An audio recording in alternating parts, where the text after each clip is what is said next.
नमस्कार मित्रांनो, ओम साईराम सर्वांना. मी साक्षी. माझ्या चॅनलवरती तुमचं मनापासून स्वागत आहे.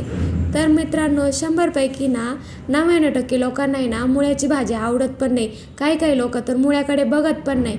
तर मंडळी, मी त्यांच्यासाठी अशा प्रकारची रेसिपी घेऊन आले आहे की ही जर तुम्ही मुळ्याची चटणी अशा प्रकारे जर बनवली ना, तर मुळ्याकडे न बघणारे सुद्धा चाटून पुसून खातील आणि पुन्हा पुन्हा तुम्हाला याच भाजीची डिमांड करतील. बघा, अशा पद्धतीने किती सुंदर अशी रेसिपी मी तुम्हाला शेअर करणार आहे. तर व्हिडिओ शेवटपर्यंत नक्की बघा आणि ही रेसिपी तुमच्या घरी नक्की बनवा. जर तुम्ही अशा प्रकारे रेसिपी बनवली तर तुमच्या घरचे तुमची तारीफ करता करता थकणार नाही. अशी ही भाजी तयार होते आणि पुन्हा पुन्हा तुम्हाला याच भाजीची डिमांड करतील. तर चला मंडळी, वेळ न दवडता रेसिपीला सुरुवात करूया. तर मंडळी, बाजारातून सर्वप्रथम फ्रेश मुळे घेऊन यायचे. पांढरे शुभ्र आणि फ्रेश घ्यायचे. असे शिळे झालेले आणायचे नाही, एकदम फ्रेश आणायचे आणि ते पाण्याने स्वच्छ धुवून घ्यायचे. त्यानंतर बटाटे किसायच्या याने ना सर्व साली काढून घ्यायच्या.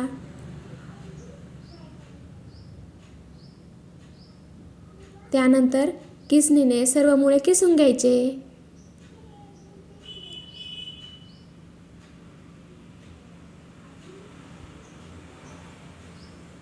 बघा, आपले सर्व मुळे किसून झाले. बघा, काय सुंदर कलर आहे आणि खायला पण तेवढंच टेस्टी लागणार आहे आणि फक्त 10 मिनिटात होणारी रेसिपी आहे. लगेच कढईवर तेल टाकायचं. तेल गरम झालं की त्यामध्ये जिरे टाकायचे. जिरे चांगले तडतडले की त्यानंतर मुळ्याचा किस त्याच्यामध्ये टाकून द्यायचा आणि चांगले 1-2 मिनिटे चांगले तेलामध्ये परतू घ्यायचा बरं का. परतून घ्यायची, हायघाई करायची नाही. जर मुळा जर चांगला परतला ना तर आपल्याला त्याचा तो उघरटपणा असतो ना, तो खूप कमी होतो आणि मुळ्याला एकदम भारी टेस्ट येते बरं का. त्यामुळे ना तेलामध्ये आधी चांगला परतू घ्यायचा बरं का मुळा. 2 ते 3 मिनिटे चांगला परतू घ्यायचा. त्यानंतर थोडीशी वाफ बसून द्यायची. त्यानंतर वाफ बसवण्यासाठी झाकण ठेवून द्यायचं त्यावर. बघा, 2 मिनिटे तसंच ठेवलं होतं. आता पूर्ण मुळा नरम पडला होता. त्यामध्ये फक्त काय करायचं, 2 चम्मच लाल मिरची पावडर, 1 चम्मच हळद पावडर आणि चवीनुसार मीठ घालायचं. तुम्ही तिखटाचे प्रमाण कमी जास्त करू शकता. मला तर खूप तिखट आवडते त्यामुळे मी जास्त मिरची घातलेली आहे.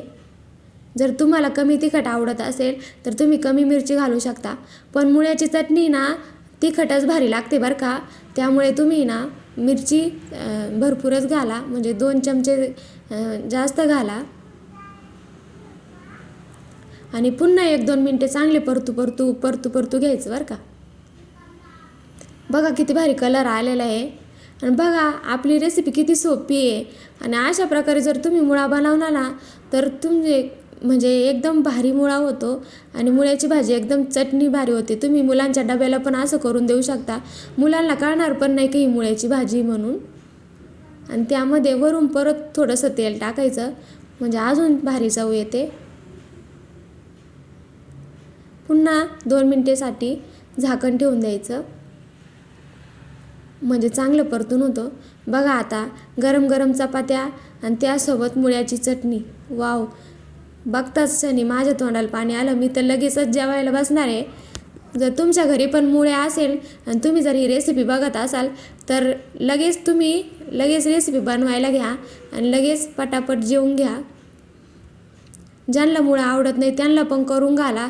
ते म्हणणारच नाही की ही मुळ्याची भाजी म्हणून. अशी भाजी तयार होते. बघू शकता तुम्ही, काय भारी कलर आलेला आहे. बघताच क्षणी तोंडाला पाणी सुटलं आहे. तर लागली की नाही भूक तुम्हाला मुळ्याची चटणी बघून? तर तुम्हाला अशी रेसिपी बघण्यासाठी माझ्या चॅनलला सबस्क्राईब करा. व्हिडिओ आवडला असेल तर लाईक करा. Bye bye. ओम साईराम.